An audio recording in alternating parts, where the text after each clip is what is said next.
This is Jay Sekulow. Interesting new poll. Trump leads Biden by double digits, and that's why they're trying to get him off the ballot. Keeping you informed and engaged, now more than ever. This is Sekulow. We want to hear from you. Share and post your comments or call 1-800-684-3110.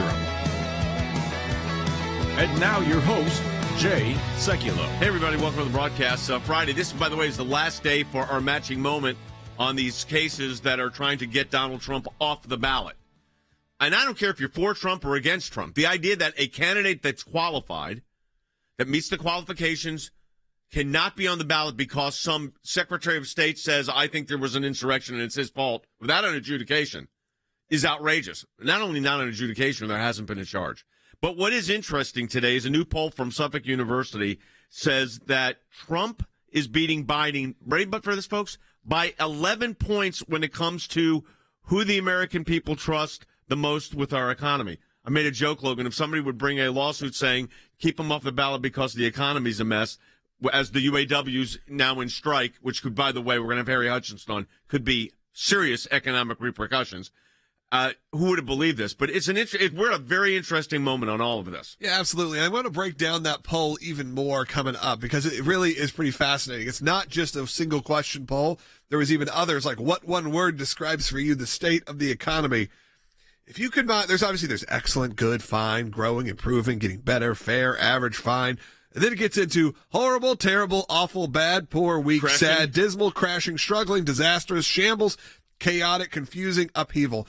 Of those, combined, would be 61.9%. Believe the economy is either horrible, terrible, awful, bad, poor, weak, sad, or dismal, crashing, struggling, disastrous, and shambles, chaotic, messy, confusing, unequal. Yeah, and there's plenty of others like anxiety, worried, and scared, but we just combined those. The worst of the worst, almost 62%, 61.9% would be the one word you describe the state of the economy. And obviously the converse of that saying, well, who would you trust? Overwhelmingly, they would trust President Trump over Joe Biden. So it does show a lot of what's happening in the country right now. You know, it's a fascinating moment in our history because we have all of that happening at the same time. We have an unprecedented move to disqualify a candidate from public office. And when I say that, you have to just look at what's happened so far. 4 indictments against a former president. His poll numbers are stronger. That doesn't work. What do? They organize groups like Crew and these other individual groups and some Republican rhinos. I mean, that the establishment types that do not want him in office have gotten together and they started these lawsuits. Now, we told you when we were on the air, I think it was yesterday. Was it yesterday, Will? We had lawyers in court. On Monday, our lawyers are going to be back in court in Colorado while we're, at least as planned, while we're on the air. So we may be able to, and they're televising it. So we may be able to break in to that coverage while we're on the air, and I'll be able to give you commentary. Mike Melito, our counsel out in Colorado, is handling that for us. We have brought in an unbelievable team of lawyers, by the way, for this. In addition to ACLJ teams, our affiliates on this are the best there are.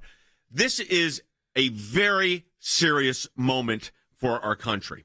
And we, tonight at midnight, is the end of our matching moment. That's our deadline to help us fight for our constitutional right to vote. And that's what we're talking about here.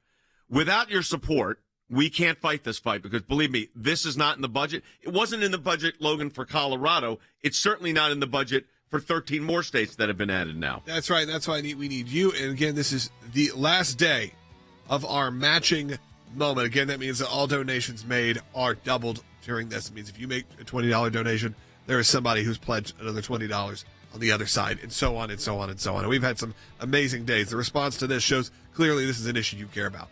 It really is, and we want to win this because, and this is going to the Supreme Court, there's no doubt about it. So we're prepared. But this is where you come in, folks. We've raised a lot of money in the last 2 days, but today's the day. It's the last day of it. So this is, at midnight tonight, it's over, and we got to move on to other things. We'll be handling the cases, but other topics. Go to ACLJ.org right now. If you're watching or listening to us or on radio, ACLJ.org, matching moment. Your gifts will be doubled. Defend the constitutional right to vote. What can be more important? Defending the constitutional right to vote. ACLJ.org, matching moment right now. Democrats in several states trying to keep former President Trump from being on the ballot in 2024, and their argument is the 14th Amendment. A Civil War-era clause in the Constitution that disqualifies candidates who have engaged in insurrection or rebellion or given aid or comfort to the enemies thereof. A belief that Trump violated that standard with his actions on and before January 6th is gaining traction. Now, a growing number of Democrats and legal experts are saying his actions associated with January 6th mean that he is disqualified for the ballot. It's so undemocratic, it's so anti-American, and it's so dangerous, and it's absolutely a disgrace that so many people who call themselves scholars are prepared to misinterpret the Constitution to bring about a result they want. There are novel legal theories, like when you try to apply the RICO statutes and conspiracies to political speech and First Amendment protected speech, and then there are standard deviations beyond those novel legal approaches, and that is where you take something that applied to the Civil War, where we lost hundreds of thousands of our citizens in conflict, and try to apply that to Donald Trump. I mean, that's an extraordinary extension. Trump has not been charged even with incitement, let alone rebellion or insurrection. Yet they say that this doesn't even require an act of Congress, that any judge can simply announce that he was supporting an insurrection and that he is therefore disqualified, and voters will not get the choice of whether to vote for him or not. That's what makes this so dangerous. Ultimately, this shows the greatest distrust in American democracy. It says that the people can't be trusted, is maybe they'll vote for Trump, so we should disqualify him and let some secretaries of state decide who the next president will be. Un-American, undemocratic.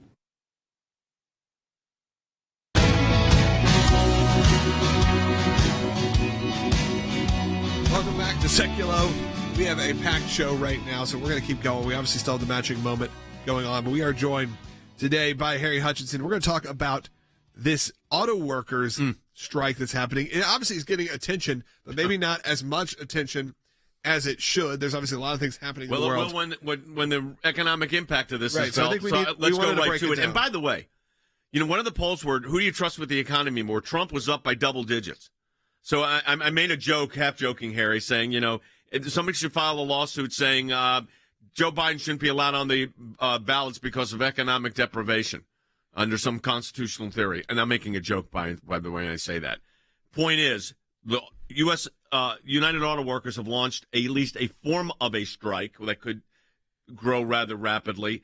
Well, you follow that industry pretty closely, especially from Detroit. Where are we and what's happening here? Well, first, our listeners should recognize that over the next 4 or 5 days, the U.S. economy will take a $5 billion hit, even from a limited strike. That's number one. Number two. We define a limited strike, Harry, for people so they know what that means. Well, a limited strike simply means a limited number of plants are going to be on strike. The workers at other plants are going to go into work so long as their employer allows them to go into work. And in essence, they're asking the employers, the automakers, to subsidize the strikers who are out on strike. This strike will be somewhat disruptive. It could be obviously more disruptive if all of the plants are shut down. But I'm not necessarily sure the union has enough money in its strike fund to fully fund all workers if indeed all of them are on strike at the same time. So this is a strategic move, probably from an economic perspective, a brilliant move by the labor union. But I think the bottom line is this strike, in large measure, is fueled by Biden economics along with the Green New Deal.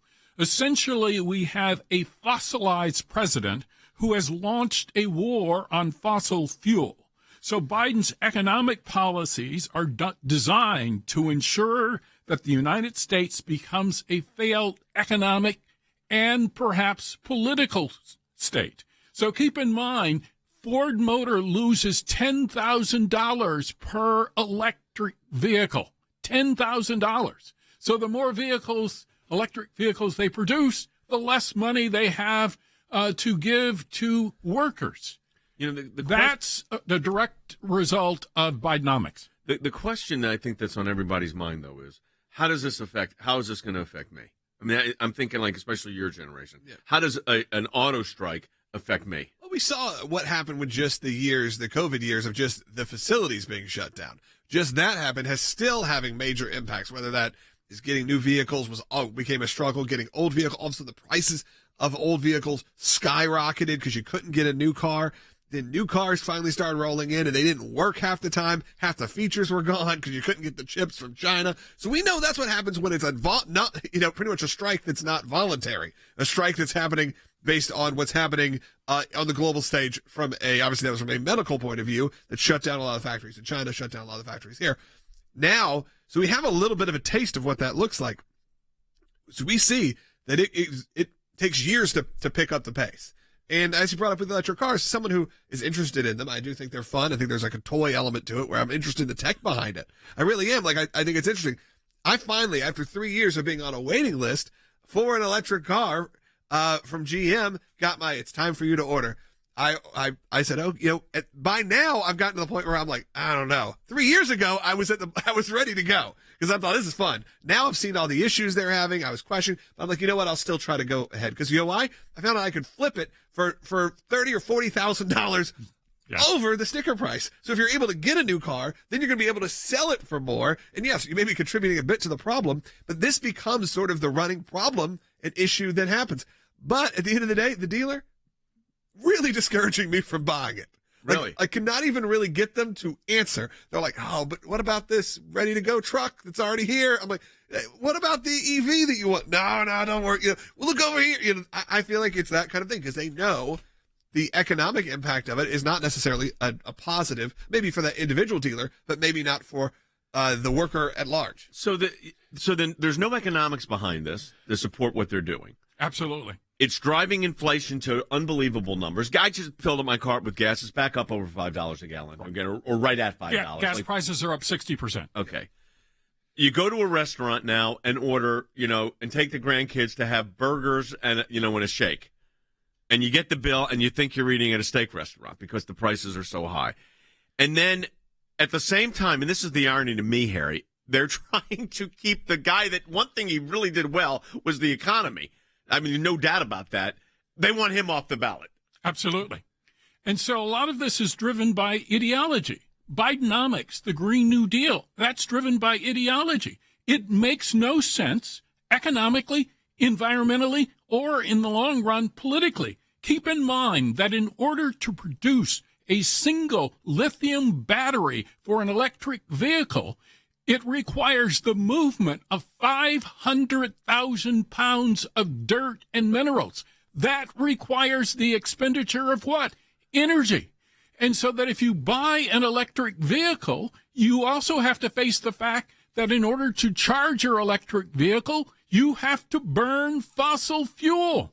And so you have to burn natural gas, gasoline, petroleum, coal, you name it. Yep. And so electric vehicles could make some sense in the long run if the United States was a nuclear powered. We had a nuclear powered electric grid. We don't.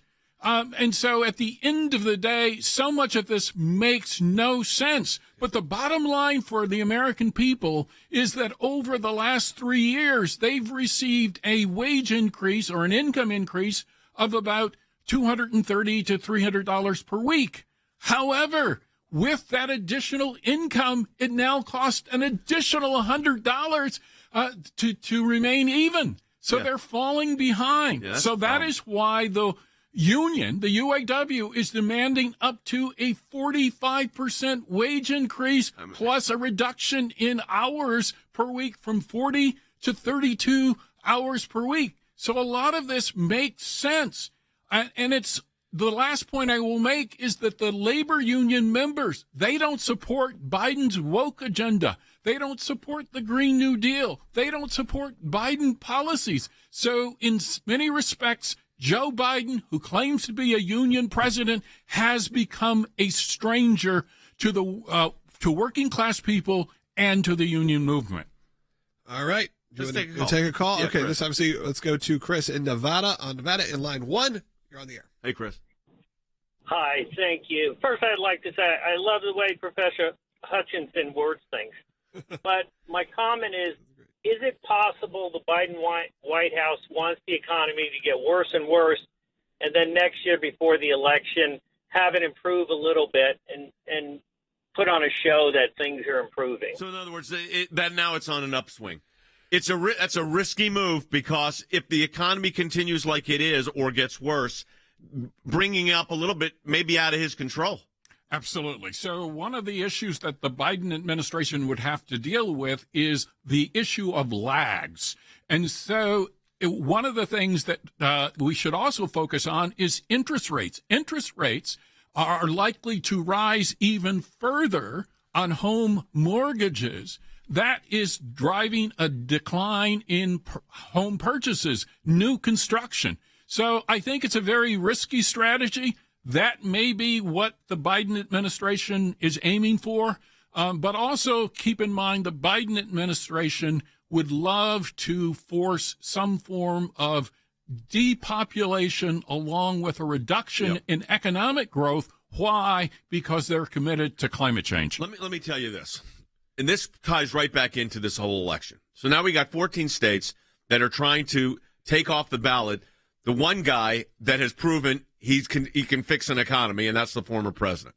Now, whether you want to vote for him or not, that's your decision. But the idea that wouldn't even be an option or a choice because 14 state bureaucrats decide on the left that they don't want this guy in is absurd. So we are in court in Colorado right now. We are entering another case, probably Oklahoma, Monday.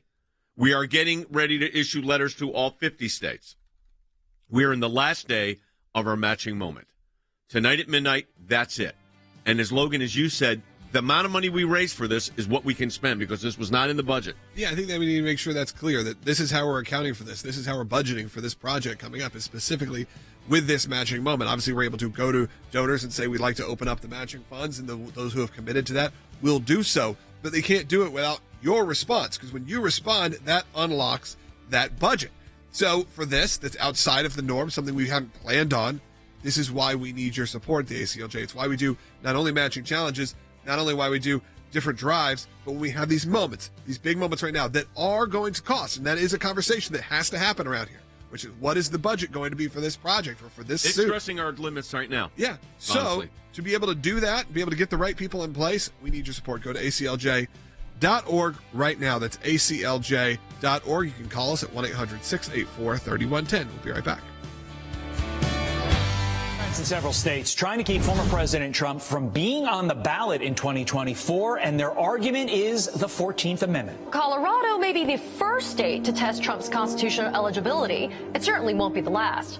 Colorado's Secretary of State Jenna Griswold said she's been talking to other secretaries of state about it, telling Politico we can expect a lot of lawsuits filed on this issue across the nation. We are up to 13 legal actions that have been filed in different states to try and remove President Trump from the ballot. Some are being filed by organizations, some by individuals. this fundamentally goes to your right as a citizen in your state to vote for the candidate of your choice that qualifies. This is a determined effort, the likes of which we haven't seen, and is something we're all going to have to work our tails off to make sure doesn't become the dominant political force in America. So it's so important. You know, we're engaged right now in the intervention process in Colorado on behalf of the Colorado Republican Party. We're working with other states. Every state is different, so how we approach it legally as the ACLJ is going to be unique. But our resources, we are putting more and more team members on this on like a full-time basis. This is a coordinated effort to impact your right to vote. Whether you're for Trump or not for Trump, it really doesn't matter. Because if they could do this to Trump, they can do it to anybody. We decided to launch this all-important matching moment to help us fight. We told you about the 14th Amendment implications here, what they're using, but we are literally defending the constitutional right to vote. We can't do it without you. Every gift you give today will be doubled as we go to court to defend our constitutional republic and the constitutional right to vote. And folks, it is the right to vote that is at stake. I want to be clear on this. Without your support, this doesn't happen. And we have got to move quickly. We've got days to put this stuff together. ACLJ.org. Any amount you donate, it's going to be matched.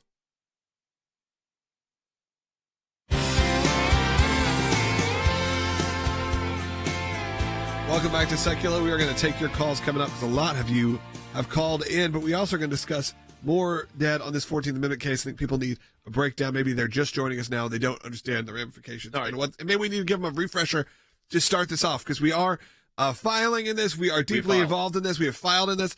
We need your support, but maybe we need to go back and explain a little bit of why we need this. Let me put up on the screen, and then I'll read it for our radio audience what we have here. And this is our Colorado Republican State Central Committee. That's our clients.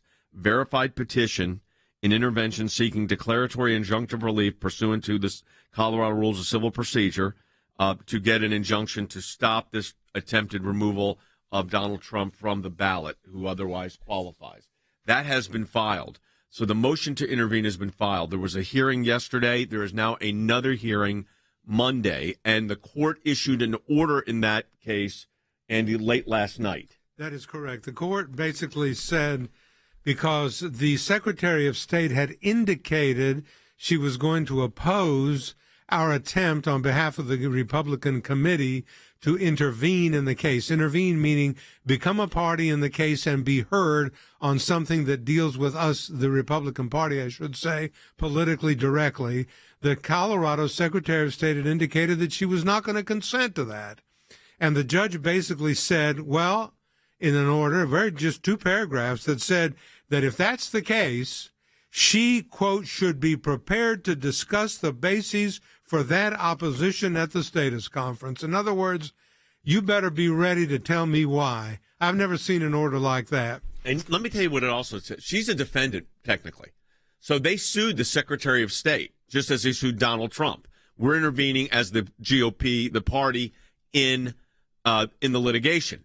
She is a defendant, just like us, our clients. You would think she wants a vigorous defense. You got another group of lawyers in there. So you know what this tells you? Exactly what's going on.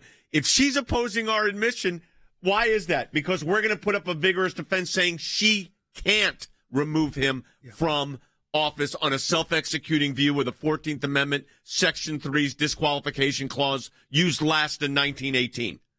That's why. So, Logan, that's what's really going on here. And what this motion's already shown is that they're in cahoots. They're working together. Even though she's technically a defendant, she is really a plaintiff. We actually have a call related to this that we should go to. Let's go to Heather, who's calling in Montana, watching on Rumble. On line 2. Heather, you're on the air. Hi, Heather. Thanks for taking my call. Sure. So I just wanted to inquire in regards to this pending litigation in Colorado. Mm-hmm. So being in Montana, we have our primary far later than the majority of the country. And so we have an interest in who our Republican nominee is. So would it behoove us contacting our Attorney General to see if he could file suit in this case, which may escalate this up to the Supreme Court? Well, it's going to go to the Supreme Court regardless because ultimately, win or lose, because the Supreme Court's going to have to be the final arbiter of what that 14th Amendment Clause 3 means because there is no law on it. There's, like I said, it was applied once in 1918. That individual, by the way, was not seated. And then ultimately with the Supreme Court's engagement on the case, the member of Congress was seated. So they try to use the same thing, insurrection, rebellion. It's interesting, and Heather, you bring up a very good point, and that is, does the denial in one state impact the denial does it impact the other states? And the answer to that question actually is yes, Andy, it does. Yes. Heather brings up a very good point because what happens in other states does affect you in Montana, and it affects you because your candidate or a Republican candidate will not be on a ballot and will therefore have less of a chance to garner the electoral votes needed to win the election. So everything is interconnected. It's a republic of 50 states, all of which one acts and one affect the other. And that's a very interesting legal point that you raise, Heather. Because what happens in Colorado or in Michigan or in other jurisdictions is going to affect what happens in Montana and all over the place. You raise a very interesting point. Very good legal point. All right, let's continue on. We do have a second half hour, by the way, coming up. We still got a few minutes on the broadcast, but let's continue on. Yeah, she actually made a statement, okay? This is the Secretary of State. This kind of proves the point of what we're talking about here. So listen to what she said. If someone swears to uphold the Constitution, they are disqualified from holding office if they go and engage in insurrection, rebellion, or aid or comfort to the enemies of the Constitution. And Donald Trump incited an insurrection. So this is the Secretary of State, so-called defendant, sued by Crew and these other groups. This is the so-called defendant who should be saying, oh, no. Whatever the parties put forward that meet the qualification, my job is to make sure the voters of our state have the choices that they want. She goes, no. He did the insurrection. She's self-adjudicated that. She's the judge. She's the jury. She's the executioner. Okay? There's been no charge of insurrection or rebellion by any prosecutor anywhere. None. So what they're trying to do is make it self-executing. And what we mean by that is that you don't have to have a judge and a jury and a court proceeding, Andy, that the bureaucrat gets to make the decision. Yes, and that's not how a constitutional republic works. Look, the Constitution sets out what the requirements are to hold the office. The state Republican Party, in this case in Colorado, makes the determination of what the qualifications are and who should be on the ballot, not the Secretary of State. This is not self-executing. If it's an insurrection, you have the right to be tried, to be convicted, to have the right to appeal. You don't go to a dictionary definition in 1828 of what an insurrection was and put it on the ballot and say, oh, yes, you're guilty of an insurrection. I'm the Secretary of State. You're off the ballot. That's not how it works. But that's exactly what's happening here. And the fact that she's already making these statements and she's a defendant along with Donald Trump. I mean, she's on the same side technically as President Trump. Now think about this for a minute. But she's already determined that she wants him off the ballot. So she is a figurehead defendant because she's the mechanism that they will use to do this. And like I said, I don't care if you're for Donald Trump, against Donald Trump, you want him to be president, you don't want him to be president. Here's what I'm telling you. The moment candidates that legally qualify for office can be removed by the whim of an elected official from another party or any party, is when the entire constitutional republic's voting mechanisms, our right to participate in our government, is completely lost. So here's what we're telling you. This is the last day of this matching moment. And as Logan said, and he's right, our budget for this is going to be based on what comes in on Wednesday, Thursday, and now Friday. This is it. So we've got 14 cases right now that we know are in litigation or about to be. We are engaging on all of them in various capacities. Some will be direct. Some may be amicus briefs. It's going to depend on the nature and the format of the case. But I'm going to tell you this, folks. The most important election case in U.S. history is happening right before our eyes. And you can be part of that history. These folks need us. These agencies need us. And we need you.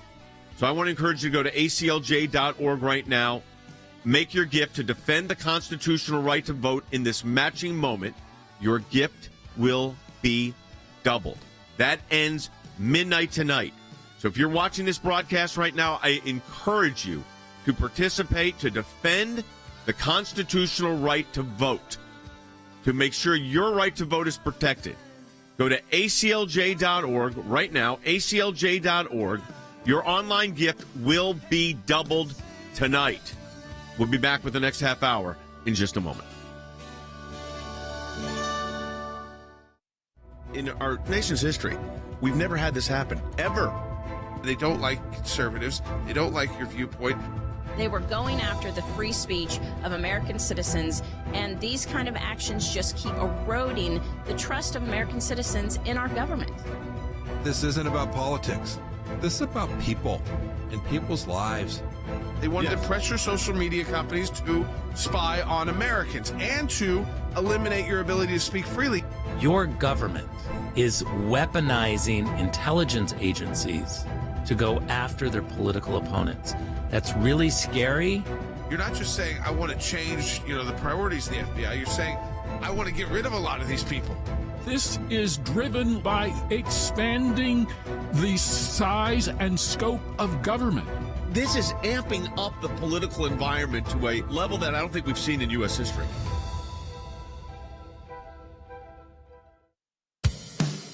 Keeping you informed and engaged. Now more than ever. This is Sekulow. And now your host, Jay Sekulow. So we now know there are 14 states as part of this attack on our right to vote, and that's what I call it. It's our constitutional right to vote is being attacked. And it's being attacked by bureaucrats that want to keep Donald Trump off the ballot. Today it's Trump, tomorrow it could be somebody else. But here they've indicted the guy 4 times. That doesn't keep him off the ballot. So what did we do now? Oh, we come up with this Section 3 of the 14th Amendment, the disqualification clause. And we say it's self-executing. In other words, you don't have to have a jury. You don't have to have a charge. You don't have to have a trial. You just, a state administrator, a secretary of state, state election official says, oh, no, we think he was involved in insurrection and rebellion, therefore he's not on the ballot. And that means your choice, wherever you are, is going to be impacted by this. Because if, let's say, Colorado was removed, well, that's a whole lot of states. Some states, remember, it's not winner take all for electoral votes. Now, I don't know. Check what Colorado is. It's interesting. So you take somebody off of 14 states, even if it's 14 states that normally would go to the other party, it may be proportional, and you start losing electoral votes. So we have got to intervene on this, and we've been asked to do so by the Colorado GOP. I mean, they're the ones that really have them at risk here. And as I said, the Secretary of State is opposing our motion. And, Andy, it's so obvious why she's opposing the motion. And I think the judge, by the way, is seeing right through it. Yeah, the Secretary of State in Colorado is clearly in collaboration with the plaintiff. Even though she's a defendant. Yeah, even though and she really should be a plaintiff in the case because she's made her statement of her position very clear. And I'm reading, Donald Trump engaged in and incited an insurrection. Therefore, he is not qualified. Well, why are you defending your law then if what you're saying is what the plaintiffs are saying? And then why are you opposing the intervention of the Colorado Republican Party? All they want to do is get their candidate, whoever it may not be President Trump, but on the ballot. And you're a ministerial official. If the party says this is our candidate, your job is to put that candidate on the ballot, not to go to a definition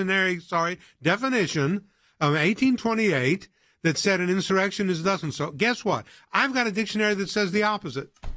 I'm the Secretary of State in Georgia. I'm going to just say you can be on the ballot because my dictionary says something different. So that's not the way you work in the United States. That's not the way a constitutional republic operates, Jay.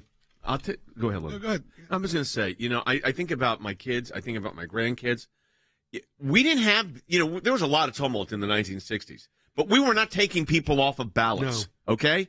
Okay, we weren't trying to rig the system before the system gets going. I hate even using that phrase. But this is what, when people get upset about election interference, when you have things like this going on, of course you're upset about election interference because who in a constitutional republic would do this? Yeah, absolutely. I think that this is absurd. I think everyone knows it. And I think that's one of the problems that we've kind of discussed, which is they keep opening up a door that may backfire in the future, but they seem to not care if it's Donald Trump. Listen, their goal is one thing. Not to have the Republican, whoever that choice is, not to have that choice if it's Donald Trump on that ballot. And he's only up by 50% in the polls in the primaries, and is up now with Biden in double digits, especially on the economy. We had Harry Hutchinson on discussing that. So here's where you come in, folks. This is it for us. Now, was this in the budget? Nope. Did we think that anybody would actually do this? Not really, but they did. So we've got to be prepared. And at the ACLJ, we always are. Our contingency is to engage. It's the Ministry of Presence. You got to be there, which means on Monday, we're in court. Our team is there. But this is where you come in, because at midnight tonight, this matching moment expires. Defend the constitutional right to vote. That is what's at stake here in this matching moment. Any amount you donate to the ACLJ, we're getting a match for. So it's doubled. It's critical. It is, again, I want to put that graphic on the screen. Defend the constitutional right to vote. They are trying to remove the leading candidate for the Republican Party off the ballot by arguing the 14th Amendment is self-executing. Judge, jury, fact finder, executioner. Not in a constitutional republic. So the ACLJ's there. We need you there with us. Go to ACLJ.org. Make that gift right now while we're on the air. We'll be back with Tulsi Gabbard in just a moment.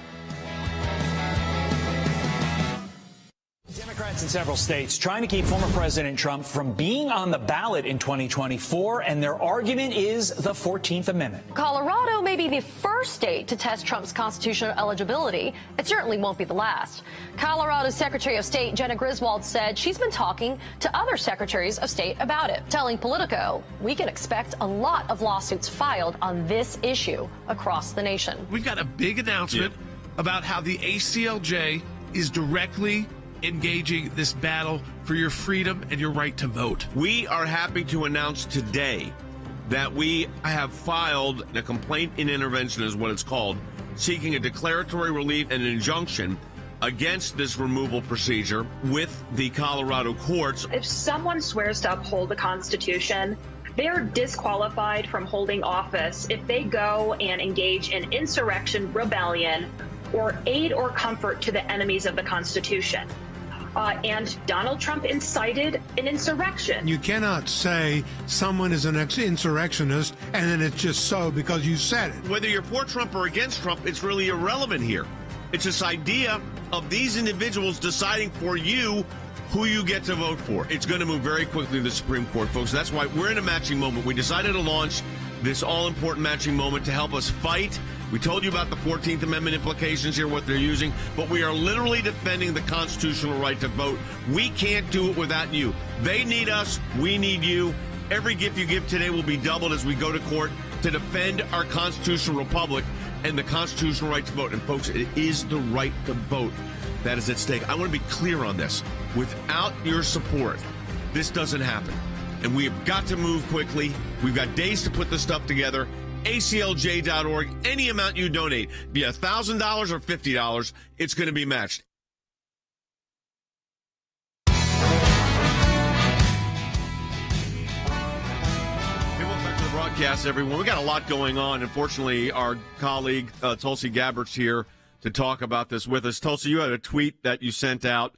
I love this. Quote, the Democratic elite don't want to lose their power. If they need to replace Joe Biden, they will. So we got this unbelievable dynamic happening right now. You've got two candidates that are leading right now. Right now, it's Joe Biden, and it looks like it's Donald Trump, at least within the Democrat-Republican mix. They're trying to keep Trump off the ballot while they're trying to prop up, at least at this point, Joe Biden. But I am getting the sense, and your tweet I find interesting, that if they need to replace Biden, and he's got now the double whammy of the Hunter indictment, and on top of that, you've got the inquiry going on right now, what was going on with all these business deals. What's your sense of where we are? I mean, you know that party, you were in it. So where do you think this is, and where does it go? Well, first of all, Jay, I just want to say thank you to you and your team and ACLJ and all of the people who are stepping up to support your efforts to protect our democracy and to protect our right to vote. The fact that we're seeing such a concerted effort at the federal level, we're seeing the politicization of the Department of Justice, how the Biden administration is using these tools and institutions to try to take out Donald Trump so that he is not someone who voters can consider. But we're also seeing it at the state level of how they're trying to literally take away our right to make our own decisions about who we want to lead and serve this country. You know, when you look at what we're starting to see over the last few days here, where you have, you know, Nancy Pelosi and other people kind of faltering in their support for the Biden-Harris ticket, and then you see mainstream media sources now actually starting to criticize directly President Biden and Kamala Harris. It's a reminder to us all that this is bigger than President Biden and Kamala Harris. This is about the Democrat elite in permanent Washington, very much afraid that if Donald Trump gets elected once again, that their power is threatened. And this should strike a chord of fear in everyone's hearts, because they're so afraid of losing their power. They are willing to do whatever they feel they need to in order to protect it, including truly interfere in our election, take away our right to make our own decision about who we want to lead and serve our country, and dictate to us who we are allowed to vote for on the ballot. So the Democrat elite, they're looking at the situation now. They put their stock in President Biden and Kamala Harris, but things are not looking very good. So I think we're starting to see this kind of transition moment where they're figuring out, well, if it's not them who's going to carry the water for the Democrat elite in their mission to get more power, then possibly who else might it be? So regardless of what name is on the ballot, whether it's Biden, Harris, or whoever else, let's just be very clear-eyed about what they're doing, how they're undermining our democracy, and how, if they are allowed to win, they will continue to destroy the very fabric of this nation, which is exactly what we have seen throughout the Biden-Harris administration.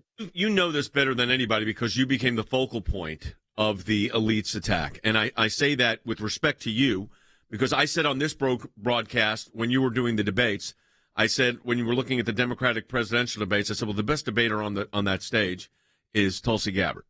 And I said, and then you were really starting to skyrocket in the polls. I remember watching this. I've known you and your family a long time. And I was watching you skyrocket up. And then and Andrew Yang kind of coming up too. And both of you at one debate with one question that they pre-planned, knowing you were going to answer honestly, and that was about late-term abortions. And you said, I'm not in favor of late-term abortions. And Yang said, no, I don't like these late-term third trimester abortions. That was enough for the entire Democratic machine, it looked like, to just like a laser beam focus on you all to eliminate what they considered the generational threat, which were you and Yang. I really believe that. I may be wrong. I am not a Democratic strategist, but looking at it as your friend and on the outside, that's what it sure looked like. First of all, thanks for the compliment on the debate, because I'm not a debater or a professional politician by any means. But in reality, Jay, you're right. That did happen on the debate stage. They tried as much as possible to give me as little time as possible to speak to the American people, on average about 6 minutes throughout an entire 2-hour-long debate. But in reality, what I experienced in that 2020 presidential campaign is it began the day that I announced my candidacy. They had their ammunition preloaded, ready to go, so that within the first 24, 48 hours of my announcing my candidacy, or even my intention to run for president, the hit pieces started coming out, and they went back to their same old playbook that they always use to try to undermine those that they deem a threat, is to try to smear my character, to try to undermine my credibility, to start planting the seeds of doubt in voters' minds at a minimum, even if they don't dig into the details, just to say, hey, this person is suspicious, or someone that you can't trust, or someone that you shouldn't believe what they say, when in reality, all that I did on that debate stage, all that I did throughout my campaign was speak the truth to the American people, and in many cases speak the truth about how today's Democrat elite are undermining our fundamental freedoms and tearing our country apart, sending us to war, pushing us to the brink of nuclear catastrophe. I was warning people about this back in 2020, something that no other candidate and no one in the media wanted to talk about. And look at where we are today. It's just coming over the wire right now. CNN is reporting that Twitter, this is before Elon Musk, is my understanding, turned over at least 32 direct messages from the former president's account to Jack Smith, the special counsel. I'm going to tell you, this is scary stuff when the government starts doing this, our government. And Tulsi, you serve in the military and you defend our Constitution in real combat. So, my hat's off to you. But we are at a really dangerous moment in the United States right now. Really dangerous moment. 4 special counsels, attempts to get people off of ballots, on and on it goes. And an administration that seems just bent on breaking the rules or creating new ones. And I just think we're at a dangerous tipping point. Dangerous. There's no question about the danger and very real imminent threat to our democracy right now. You have been speaking about this in great detail, making sure that everybody has their eyes wide open about who is perpetrating this domestic threat to our democracy and to our Constitution. But it's not just the Biden administration. We talk about the Democrat elite. When we talk about permanent Washington, We have to recognize that these are, yes, people within government. They are elected. They are bureaucrats. But they're also people in the mainstream media, those whose faces you see on TV, but a lot of people who are operating behind the screen. It's also, as you've just pointed out, their friends and partners and propagandists in big tech doing their bidding. We've seen, as you've just cited one example, we've seen other examples of how the White House itself is directing the FBI to go and tell formerly known as Twitter and these other big tech companies, you will censor this person, you will cancel their account, you will silence these voices. And they'll say, oh, well, it was a suggestion or it was a concern. Anybody who knows, if the FBI comes knocking and says, hey, we really think you ought to do this, you think it'll go well for you? If you say, no, I'm not going to comply, no. That's the problem, is we have these agencies and institutions within our government that are being so politicized to go after anyone who doesn't fall in line, to go after political opponents, to go after those who threaten the power of the Democrat elite that they are willing to use. Ultimately, the FBI is backed by the power of the gun. They're ultimately willing to use the power of the gun to force that compliance, to force those, whether they're individuals or companies or others, to do their bidding. So, we talk often about how our democracy here in this country, because of the Democrat elite and the Biden administration, are looking more and more like a banana republic. The things that we're talking about are things that we do see happening in other countries that are led by authoritarian dictators or others. And this is my concern about this election, what we're seeing right now. You talk a lot about how this is the greatest imminent threat that we are facing. It truly is. If we do not address this now, my fear and concern is that it will be irreparable. The damage to our democracy will begin to be irreparable if we allow this to go on, especially in this next election. We appreciate it. Thanks for your insight. Great having you as a colleague here on the broadcast, and thanks so much. Folks, Tulsi's right. And I'm going to tell you right now, this is, I've done election cases at the Supreme Court. Andy, we've done them at the Supreme Court, but I will tell you, nothing like this. I never would have envisioned what's going on right now. By the way, you talk about big tech, we've got another lawsuit we're launching on that. So, but let's focus on this one. As Logan said, our budget for this case is being set. It was set Wednesday, Thursday, and will be set and done tonight at midnight. That's where you come in. Go to ACLJ.org. That's ACLJ.org. Become part of our matching moment. Defend the constitutional right to vote. I never thought I'd be saying those words. But we have to defend the constitutional right to vote in this matching moment at ACLJ.org. It is that important to stand up and stand with us in this fight. Back with more in a moment.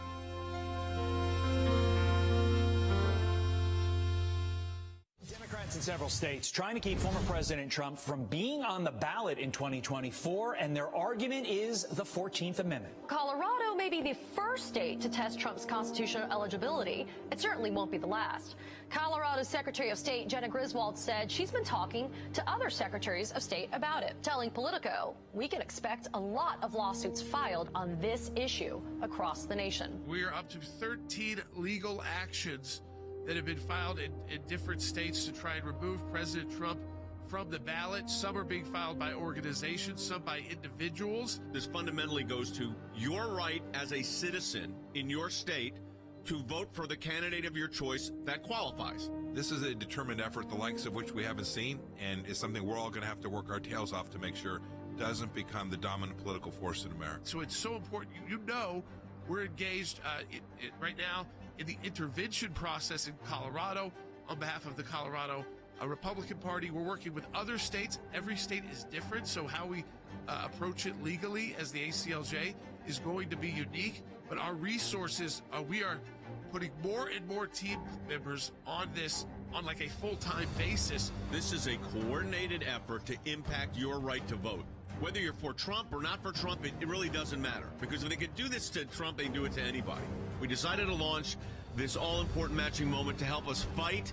We told you about the 14th Amendment implications here, what they're using, but we are literally defending the constitutional right to vote. We can't do it without you. Every gift you give today will be doubled as we go to court to defend our constitutional republic and the constitutional right to vote. And folks, it is the right to vote that is at stake. I want to be clear on this. Without your support, this doesn't happen. And we have got to move quickly. We've got days to put this stuff together.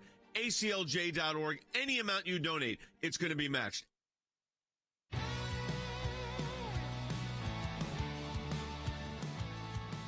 Welcome back to Sekulow. We are back for our final segment of the broadcast today. We had a friend stop by who I didn't even know was here. All of a sudden, I see someone waving at me, and I'm like, they're like, who's up there? I was like, Ben Ferguson is here. Ben, welcome. It's like a family reunion. I know, love it. it I get to see the new digs, the studio, all the work you're doing here. I love it. Ben is kind of an alumni. I mean, he's hosted this broadcast before in years past with Jordan and sometimes I think solo. So Ben's kind of, I put you in our alumni category. I'll take alumni status ACLJ any day of the week. So Ben is also co-hosts a big podcast with Ted Cruz. Of course, is a radio host in his own right as well. And outnumbered a lot. Outnumbered. Here's a little bit different. It's a little yeah. No, I was going to say, and y'all You're aren't not as good looking here. as an outnumbered, I'm not going to lie. Not really. Not the same. Not the same Probably vibe. a good thing, though. Yes, absolutely. But for a serious moment, okay, because I want to We'll get to a serious down. moment, We'll because Ben has been very involved in politics too. We're at a very pivotal point, and obviously with co-hosting with Ted, a good friend of ours, Ted Cruz. There's this move, Ben, and you've seen it, of trying to remove Trump from the ballot. Yeah. And I'm saying to people, whether you're for Trump or against Trump, the reality is he's been indicted 4 times. That didn't take him out. So now this move is, and it's in 14 states. Yeah, they'll do it. They're certainly trying. Now, we've got a hearing, by the way, as we said earlier in the broadcast, Monday in Colorado. That seems to be kind of the lead case right now. But they are trying to remove him in any way they can. Yeah. We talked about this last night on Verdict with Ted Cruz, and he was talking about this is exactly what Democrats are trying to do now. They're saying the law doesn't matter. We just need to find activists in states where those activists will then not interpret the law and or the Constitution. They will throw it out, and they will say, we are going to get rid of Donald Trump no matter what. And then if we want to go back to the Constitution later, fine, we'll do it. But I've been telling people and worried about this for quite some time. The amount of, I call it the liberal Democrat screw it moment. There is no rule that applies to anything they want to do against Donald Trump. There is no rule that they are willing to follow. And the Constitution is meaningless to them. And I would say this now, looking from the outside in. If people want to get involved and make a difference, this is on the issue you make a difference on. If you want to get involved and take a stand, this is when you take a stand, you sign your name, you support, you advocate, and you also tell other people about what's happening right now because they're all organized and we're not like they are. That's correct. And it feels odd because it feels like there are moments like this where you feel like inevitably it could backfire on them, but they don't seem to care. It's kind of like trivializing impeachment. It's like now it's coming back around potentially to bite them, but they don't care because in the moment, they did it once, and now when the roles are reversed, it just doesn't seem like it's going to even bother them. No, you look at this impeachment, and when Ted started his podcast, he started on the first night of the impeachment. At the end of the first night, it was like 1 o'clock in the morning. I know. And, I was there. Yeah, and he was going to, you remember. But I said, what would the Vegas odds have been on you now hosting a show and going through now 3 impeachments? Right. Since you started. He was like, never in a million years would any of us ever imagine. Only been 3 impeachments in U.S. history until now. And now it's game on. Well, they've cheapened impeachment so much that it's become a meaningless vehicle. So what becomes the next vehicle? Litigation. Let me tell you about the litigation. So there are now 13 cases nationwide. So since we went on the air talking about this Monday, I mean a little bit last week too, we've gone from a case to 13. Our lawyers are back in court Monday while we're on air. So we may be able to break into it. And I think Mike Melito, who's representing our ACLJ interests out in Colorado, is going to be making that appearance. So midnight tonight is, though, the last day for this matching moment that we're in to help us fight for the Constitution. This is really your right to vote, is what Ben said. I mean, they're not following any rules. There's no rules. There's no playbook. They don't care. So what we have to do is beat them in court, which is what we have to do here. So, look, these folks need us. We're representing the Colorado Republican Party in that case. We're looking at a case in Oklahoma. We may be representing the chair of the Oklahoma Republican Party there. I mean, this is good. Folks, I think we'll see it in 25 or 30 states. This is a way to totally disenfranchise a vote. So I want to encourage you today to go to ACLJ.org and support the matching moment. Any amount you donate, we're going to get a matching gift for it. It ends midnight tonight. We'll keep talking about the cases, obviously, but the fundraising portion of it for this moment ends tonight. But, folks, you're talking about a fight. It's like what Ben just said is right. This is the most pivotal election cases in U.S. history. And they're spending money. To remove a candidate that qualifies from the ballot because You determined that he violated the 14th Amendment, Section 3, the disqualification clause, which has been used twice in U.S. history. You look at the money side of it, and I think a lot of people don't understand how bad we're being outraised. The Democrats have unlimited money from the Soroses of the world, from the Zuckerbergs of the world. The list goes on and on. We've seen this happen now. But the amount of cash that's coming into Democratic causes like this and the advocacy for getting rid of Donald Trump is massive. We are behind the 8 ball. You know this, but it costs money to fight these people in court. And it takes the best and most brilliant legal minds. And I say this, again, coming from the outside, thank you guys for what you're doing, because if you guys aren't doing this, there are good men and women who will never run for office if they think this is what can happen to them. We talk to prospective candidates all the time. They're like, I don't want to put myself through it. I don't want to put my family through it. Why would you? Why would you, right? And I don't want to be sued, and I don't want to be financially broken, and I don't want to be in litigation for years. Look at the people that just connect to the president. They've tried to destroy every single one of these people with six-figure, amounts of legal bills. I was talking to somebody the other day. 7 in some cases. 7, who literally, they said, I've had to make $1.2 million since I left the White House just to defend myself because my name was brought up around January the 6th. Yeah. And they're trying to bankrupt them. That's their goal. Yeah, we've seen that time and time again. Well, we saw it in Atlanta. I mean, you got 18 co-defendants. You had lawyers that just showed up to represent their client. And the next thing you know, they're in a multi-count RICO indictment for simply showing up. Some of them didn't say a word. Yeah. But I mean, you talk about it's an enemies list. It is an enemies list, but you're right. The funding that comes in from the left on this, Logan, we've talked about this before, is, listen, we are blessed with the support we get, but let me tell you something. When you've got a George Soros behind you or a group like that, it is literally an unlimited source. Well, it's funding is also strategy. It's also people to be able to implement all of these kind of things and find the best and the brightest. You said to it's do activist CAs too. They're fundraising off this. You vote for me, I'll go after Donald Trump and everyone around him, and just give me money so I can get elected. Yeah, absolutely. We are at the end of this matching moment, but when I look at what we're doing here beyond even just what's happening in Washington, D.C., like you said, you not only have the funding, you find the people who are willing to work on this and to get the best and the brightest to do it. Because when you do create your own echo chamber, a lot of stuff gets lost. All of a sudden, you don't get your message out there. So we have to have not just incredible legal minds, we have to have an incredible media team, which you could see the people that are working here because of this situation at hand. And if you don't have that, you get stuck behind a paywall and no one ever sees it. Yeah, and we're never going to do. That's not what we do. But I will say this: we can't do it without you. And this is where. And by the way, the last 2 days. I mean, we've only done this is a 3-day campaign. The last 2 days have been unbelievable. I mean, incredible. But we need it because, as I said, 13 states now litigating a law that has not been litigated since 1918. Yeah, 1918. Okay, and went to the Supreme Court of the United States, and the guy ended up getting seated, by the way, that they were trying to disqualify. But it took going to the Supreme Court of the United States. This one's going to have, I think, multiple trips up there. But, Ben, you said something important here, and we only got a minute. We really do need people to stand with us on this. Absolutely. This is critical. And I say it from an outsider looking in right now. If you want to get involved in fight and you want to get involved in politics, this is how you're going to make the biggest impact to protect and defend this country, our Constitution, Donald J. Trump as well. Yeah, and it's Donald J. Trump today. It could be anybody else tomorrow. So defend the constitutional right to vote. Your constitutional right to vote by going to ACLJ.org. Any amount you donate, we get a matching gift for, and that means it is effectively doubled. So I encourage you to go to ACLJ.org. That's ACLJ.org to defend the constitutional right to vote. Matching moment ends midnight tonight. So make sure your voice is heard on this. It's that critical. Have a great weekend. But, folks, we got to fight here. Stand with us at ACLJ.org.